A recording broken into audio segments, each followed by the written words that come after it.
Magandang araw mga kautot, at ngayong araw ay magluluto nga pala tayo ng adobong atay. Syempre, ito ang mga ricado, hindi mawawala ang atay ng manok yan.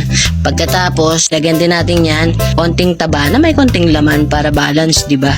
Nandito yung sibuyas, siling green, syempre siling pula para maanghang-anghang, star anise, laurel, syempre yung luya para hindi malansa, at bawang.